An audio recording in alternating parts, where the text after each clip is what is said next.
হলো গত বেশ অনেক বছর যাবত আমাদের দেশে ফেব্রুয়ারি মাস আসলে শুধুমাত্র ভাষা আন্দোলনের কথাই আমাদের সামনে আসে না, বরং এর পাশাপাশি একটি অসভ্যতা, অশ্লীলতা, নোংরামি এবং চরিত্র বিসর্জনের বেদনাদায়ক অধ্যায় রচনা হওয়ার মতো একটি দিবস 14ই ফেব্রুয়ারি, সেটাও আমাদের সামনে আজকাল থমকে দাঁড়ায়, আমাদের সামনে এসে দাঁড়ায়। যেই ফেব্রুয়ারি বাংলাদেশের মানুষের গৌরবের, যেই ফেব্রুয়ারি আমাদের মায়ের ভাষায় কথা বলার অধিকার আদায়ের জন্য তখনকার আব্দুল সালাম, রফিক, বরকত এবং আব্দুল জব্বার সহ অন্য সব ভাষা আন্দোলনের জন্য যারা আত্মত্যাগ দিয়ে করেছেন, তারা তাদের তারুণ্য এবং যৌবনকে যেখানে জুলুমের বিরুদ্ধে কথা বলে সংগ্রাম করে তারা ইতিহাসে স্থান করে নিয়েছেন, সেই সময়ের তরুণদের আজকের যে বংশধরেরা, তাদের সে তেজ, তাদের সেই চেতনা, তাদের সেই ধার, তাদের সেই শক্তি এবং উদ্যমকে নষ্ট করবার জন্য পশ্চিমা পৃথিবী থেকে ভ্যালেন্টাইন্স ডে নামক একটা বস্তা পচা সস্তা সংস্কৃতি আমদানি করা হয়েছে। আমাদের যুবকেরা যেখানে তাদের চরিত্রকে হেফাজত করে, যুবকেরা তাদের যৌবনের উদ্যমকে ব্যবহার করে দুনিয়া এবং আখিরাতের কল্যাণ সাধন করত, সেই যুবকদেরকে অবৈধ সম্পর্কের বেড়াজালে আটকে ফেলে তাদের উদ্যম, তাদের দ্বীনি, ঈমানি এবং সাধারণ যে চেতনা আছে সেটাকে ধ্বংস করবার এক নীল নকশা আমরা গত অনেক বছর যাবত দেখতে পাচ্ছি। আপনি যদি কোরআন খোলেন, আপনি দেখতে পাবেন ইসলাম আপনার যৌবনের যে তাড়না, আপনার যৌবনের যে উদ্যম, স্পৃহা, চেতনা, আপনার যৌবনের সে যে শক্তি, এটাকে আল্লাহ রাব্বুল আলামিন অবৈধ খাতে ব্যবহার করা থেকে নিয়ন্ত্রণ করবার জন্য পুরো কোরআন জুড়ে আল্লাহ তাআলা আপনাকে নির্দেশ দিয়েছেন, আমাদেরকে নির্দেশ দিয়েছেন। যুবক ভাইরা আমার, আপনি যদি প্রিয় নবী সাল্লাল্লাহু আলাইহি সাল্লামের হাদিসের দিকে তাকান, আপনি দেখতে পাবেন প্রিয় নবীজি সাল্লাল্লাহু আলাইহি সাল্লাম অত্যন্ত মায়া ভরা কণ্ঠে তিনি আপনাকে আমাকে স্নেহ মমতা দিয়ে ডেকে ডেকে বলেছেন, ইয়া মা'শারাশ শাবাব, ওহে তরুণ সম্প্রদায়, ওহে যুবকেরা, মান ইসতাতা'a মিনকুমুল বাআতা ফালইয়াতাযাওয়াজ,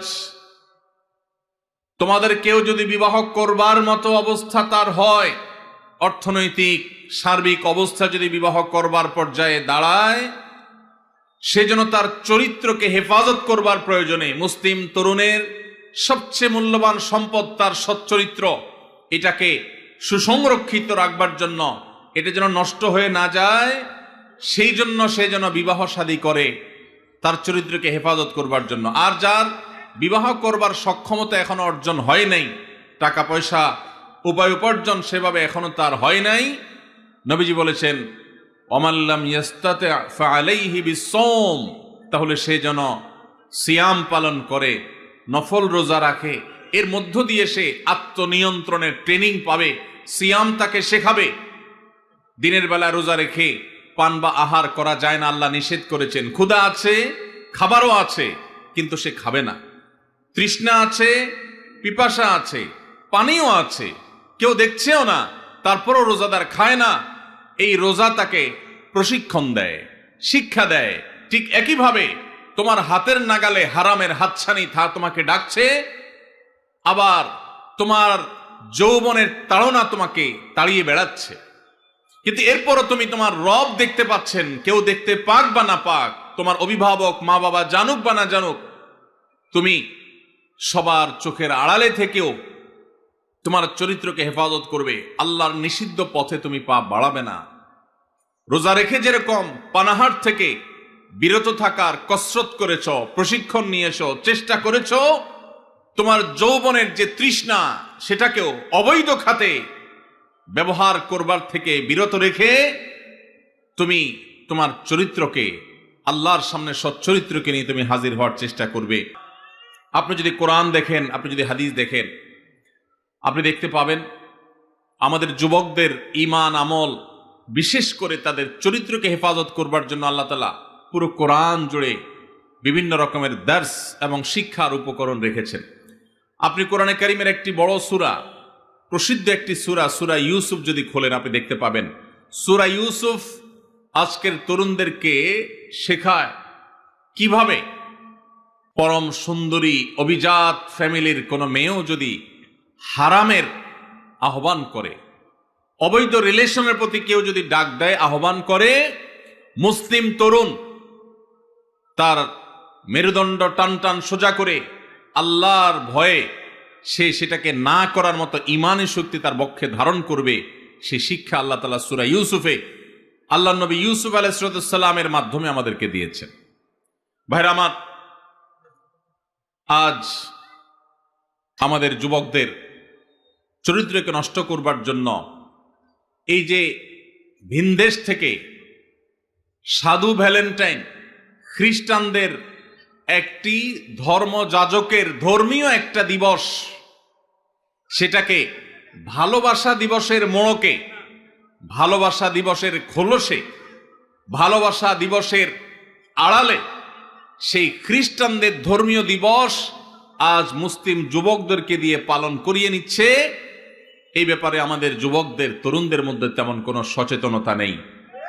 ভাইরা আমার, আমাদের মধ্যে তেমন কোনো চেতনা নাই। আমাদের আজ এক ভয়াবহ নীতি, আদর্শ এবং চরিত্রের দুর্ভিক্ষ চলছে।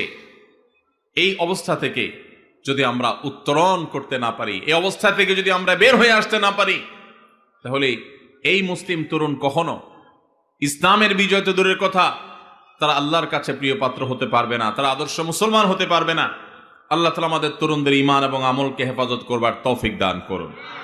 ভাইরা আমার, কোরআনে কারীমে আল্লাহ রাব্বুল আলামিন আমাদেরকে বলেছেন, ওয়াল্লাযীনা হুম লিফুরুজিহিম হাফিজুন, যেই মানুষগুলো জান্নাতুল ফিরদাউসের অধিকারী হবে, আল্লাহ তাআলা যাদের সম্পর্কে বলেছেন, উলাইকা হুমুল ওয়ারিসুন আল্লাযীনা ইয়ারিসুনাল ফিরদাউসা হুম ফিহা খালিদুন, জান্নাতুল ফিরদাউসে যারা চিরকাল থাকবে, সেই জান্নাতুল ফিরদাউসের অধিকারী অধিবাসীদের অন্যতম একটি বৈশিষ্ট্য থাকবে, একটি গুণ থাকবে, ওয়াল্লাযীনা হুম লিফুরুজিহিম হাফিজুন, যারা তাদের ইজ্জতকে, সম্ভ্রমকে, লজ্জাস্থানকে তারা হেফাজত করতে পেরেছে, এটাকে নিয়ন্ত্রণ করতে পেরেছে, এটাকে কন্ট্রোল করতে পেরেছে। অপাত্রে, অজাগায়, হারামের ক্ষেত্রে সেটাকে তারা ব্যবহার হতে দেয় নাই। এই সংযম, এই আত্মসংগ্রাম, এই যুদ্ধ, নিজেকে নিয়ন্ত্রণ করবার এই প্রচেষ্টায় যারা সফল হয়েছে, যারা সাকসেস হয়েছে, এমনকি কারোর চরিত্র যদি কালিমা লেগেও যায়, সে যদি তারপরও সে ফিরে আসে, তওবা করে, আর কখনো সে পথে পা না বাড়ায়, তাহলে সেও আল্লাহ তাআলার এই পুরস্কারের আওতাভুক্ত হবে ইনশাআল্লাহ।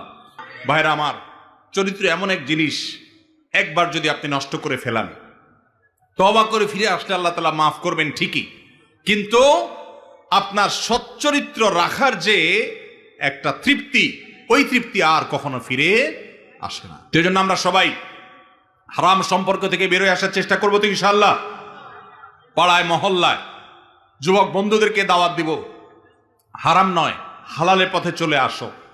আমরা এমন একটা সময় আসছি, এখন সুস্থ যারা, স্বাভাবিক যারা, তাদেরকে নিয়ে অস্বাভাবিক, খারাপ যারা, নোংরা যারা, তারা ট্রল করে। কোনো ছেলের যদি কোনো মেয়ের সাথে সম্পর্ক না থাকে, দেখবেন যে মজা নেয়। এই যে গার্লফ্রেন্ড, বয়ফ্রেন্ড, এই শব্দগুলোকে যারা ইজি করে দিয়েছে, এগুলাকে সহজীকরণ যারা করেছে, এদের বিরুদ্ধে আমাদের কাজ করতে হবে। যেখানে এই শব্দের প্রয়োগ দেখবেন, সেখানেই দাওয়াতি কাজ চালাবেন, সেখানেই কাউন্সিলিং করবেন, ঠিক আছে তো ইনশাআল্লাহ? বয়ফ্রেন্ড এবং গার্লফ্রেন্ড, এই শব্দের মিনিং কি? এই শব্দের মিনিং হলো একজন দুশ্চরিত্রবান নারী এবং পুরুষ। গার্লফ্রেন্ড কারোর থাকা মানে হলো সেই ছেলে দুশ্চরিত্রবান, কারোর বয়ফ্রেন্ড থাকার মানে হলো সেই চরিত্রহীন।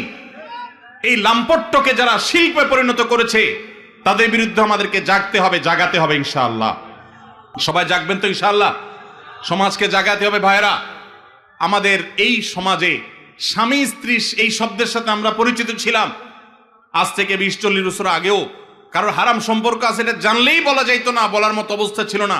আর এখন অনায়াসে, নির্দ্বিধায়, বাধাহীনভাবে একে অন্যের সাথে পরিচয় করাচ্ছে তার গার্লফ্রেন্ড, তার বয়ফ্রেন্ড। তার মানে সে একজন চরিত্রহীন, তার দুশ্চরিত্র কর্মের সঙ্গী, সেই পরিচয় দিচ্ছে খুল্লম খোলা। এটাকে কতটা ইজি করে ফেলা হয়েছে। আপনারা যে নাটক দেখে মজা নেন, আপনারা যে সিনেমা দেখে মজা নেন, আপনারা যে উপন্যাস পড়ে মজা নেন, এই সবগুলোর খোলাসা কথা দেখবেন একটাই, যে হারাম সম্পর্ক করো। সব গল্পের মূল কথা একটা না, হারাম সম্পর্ক করা। আমাদের যুবকদেরকে যেখানে সংগ্রামী করা হবে, যুবকদের চেতনাকে যেখানে ধার করা উচিত, আমাদের যুবকদেরকে যেখানে সংগ্রামী এবং চেতনাদীপ্ত করা উচিত, তাদের তেজ বৃদ্ধি করা উচিত, সেখানে তাদেরকে শেখানো হচ্ছে অবৈধ সম্পর্কের কথা। ভাইরা আমার, এই অপশক্তি এটা আস্তে আস্তে আমাদের শিক্ষা প্রতিষ্ঠানগুলোকে গ্রাস করে ফেলেছে, আমাদের সমাজগুলোকে শেষ করে ফেলেছে। আমরা যদি এখনো সজাগ না হই তাহলে আর কখন সজাগ হব? অন্তত এই যে ভ্যালেন্টাইন্স ডে আসছে, এটাকে কেউ ভালোবাসা দিবস বলবেন না আল্লাহর ওয়াস্তে। এটাকে ভালোবাসা দিবস বলবেন না। ভালোবাসা দিবস এটা নয়, এটা হলো অবৈধ সম্পর্ক, লাম্পট্য এবং বদমাইশি এবং চরিত্রহীনতার দিবস। কারণ কোন বিবাহিত স্বামী স্ত্রী তাদেরকে দেখবেন না 14 ফেব্রুয়ারি উপলক্ষে তারা ভালোবাসা আদান প্রদান করতে। 14 ফেব্রুয়ারির সকল ভালোবাসা আদান প্রদান এগুলো সব হলো অবৈধ ভালোবাসার আদান প্রদান। 14 ফেব্রুয়ারির তথাকথিত ভালোবাসার আদান প্রদান এগুলো সব হলো চরিত্রহীনতার আদান প্রদান। আল্লাহ তাআলা আমাদের সবাইকে এটার বিরুদ্ধে সংগ্রাম করবার তৌফিক নসিব করুন। চেষ্টা করবেন তো ইনশাআল্লাহ। যেসব যুবক ভাইয়েরা হারাম সম্পর্কে জড়িয়ে গেছেন তাদেরকে আমরা বিনীতভাবে আরজ করতে চাই, আল্লাহর ওয়াস্তে এই হারাম সম্পর্কে বের হয়ে আসেন। আল্লাহ আমাদের সবাই